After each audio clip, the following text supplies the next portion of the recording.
In this video we'll look at the latest addition to the maps on the Gwulo website, this 1980 street map I bought on eBay. We'll start with a look at how to see the new map, then we'll talk about the map itself, and finish up with exactly how we changed a paper map into the online copy. I've had to slice it up 3 times and put it back together twice to get the finished result. Over on the Gwulo website we start by clicking Places and Maps over here on the left. Then up at top right, this is the layer selector, and our new map is down here at the bottom. I'm also going to turn off the markers just to make it a little bit easier to see. Then here's our new map. Shows the north shore of Hong Kong Island from Kennedy Town all the way across to Chai Wan. And down here it's got a section for Aberdeen, a little bit about Port Phulam, and then the peak is covered as well. Let's switch the map to full screen to get a better view. That's this button at top left. And one reason I like this map is because it shows Hong Kong pretty much as it was when I first arrived in 1989. And switching between the old map and the new map shows all the changes that have happened since. Now the biggest changes are always reclamation. When I arrived back in 1989, the vehicular ferry pier was still here. The Star ferry was still leaving from just next door to the post office here. And HMS Tamar with its tidal basin, they were both still here too. If we switch to the new map, you can see they're all long gone, disappeared under the reclamation. Moving out to the west,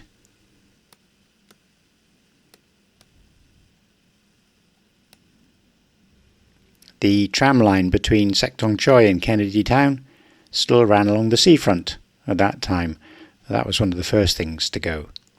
Now this is the area I lived in for longest when I was in Hong Kong. Started off over here on Whitty Street,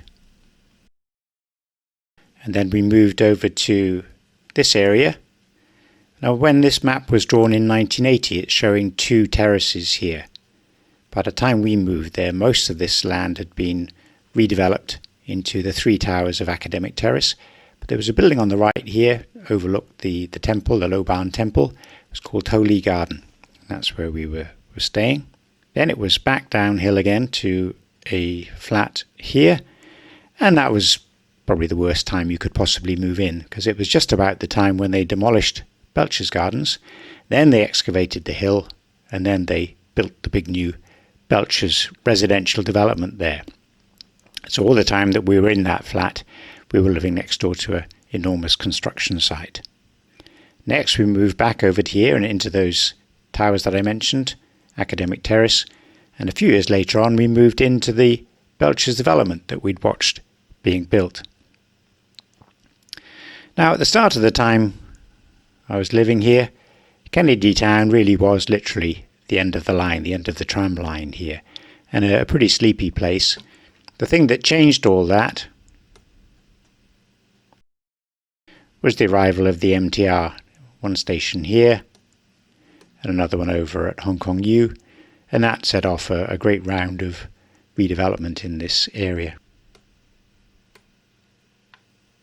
Now before adding this map onto Gwulo, the oldest street map on the site was this one from 1958.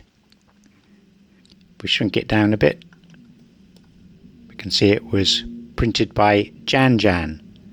And though it was a useful guide if you were driving or walking, the hand-drawn maps were often quite inaccurate.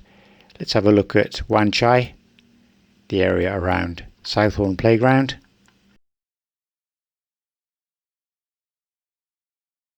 The streets above it should be a regular grid, but it's just impossible to line them all up with the actual roads. Sometime in the 1960s, the map appears with a new name, Sun. To highlight the change of publisher, the sun in the company name is literally the Chinese character for new.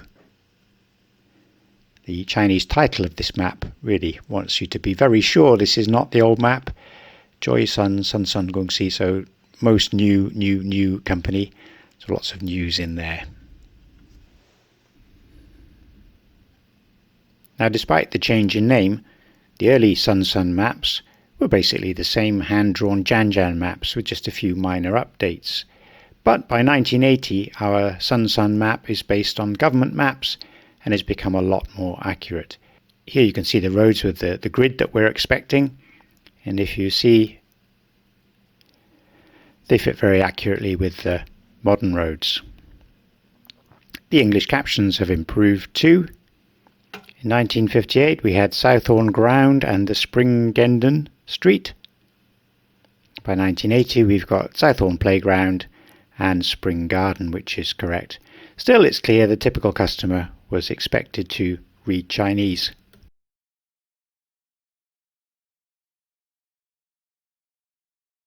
So the Chinese characters Seungwan are correctly translated to Seungwan, but the Zhongwan has become a central Wan, a bit of a double on the Wan there. And though we've got HMS Tamar, not very flattering, the naval basin is called HMS Pox. There's another little mistake over here. You can get a feel for how it works. This is the South China Athletic Association, and it's become the South China Morning Post. Obviously, close enough. Anyway, apart from the captions, the 1980 map is mostly accurate, except where a couple of last-minute changes were added by hand.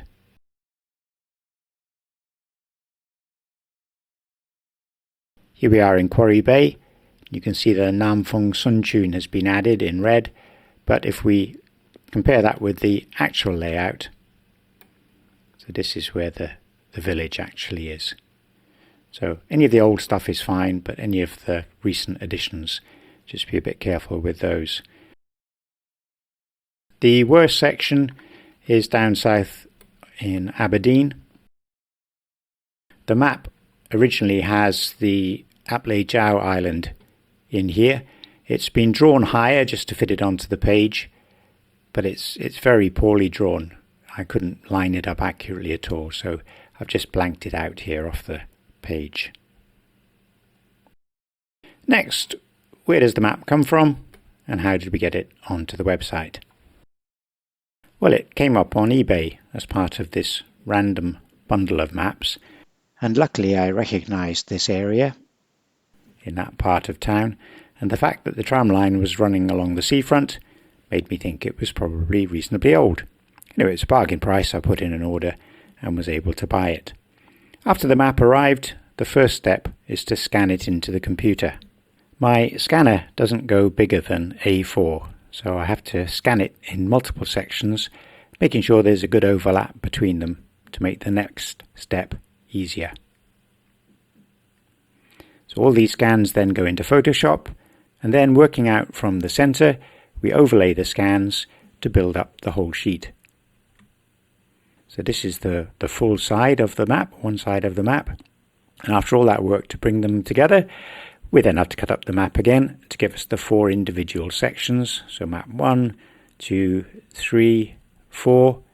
Repeat the same process with the other side of the map. That gives us 5, 6, 7 and 8. Then we have to take those 8 little maps and align them correctly with the modern map. This is a process known as georeferencing. And I use some free open source software called QGIS for this step.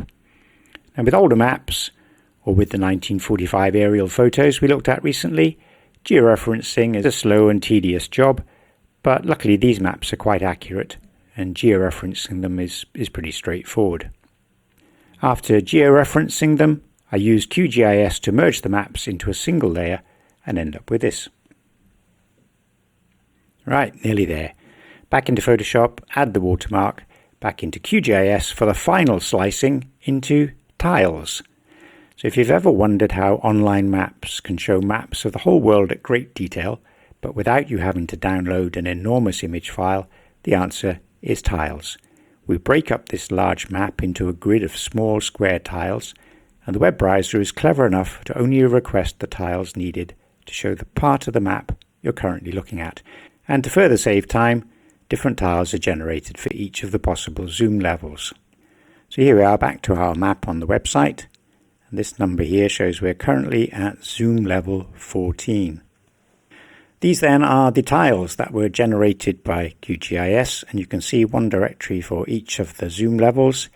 We're currently at 14, and then each of these directories is a vertical strip of the map. This is the left edge, top, middle and bottom. Then this is the next strip, again top, down, down and bottom. So if you keep that little square in mind, here we go, so that's the square that's giving us this section of the map. Then once all the tiles have been created, I uploaded them to the Gwulo web server, added the new layer to Gwulo's maps, and the 1980 map is ready for you to explore.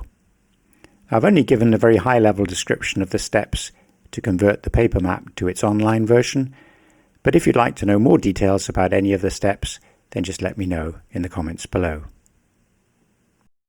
Staying with the Sun Sun New New theme, I'm currently working on a new illustrated talk that I'm giving in London for the first time on the 25th of April. I'll put a link to details and how to book in the notes below and hope to see you there. Well, that wraps up this video. Thank you very much for watching.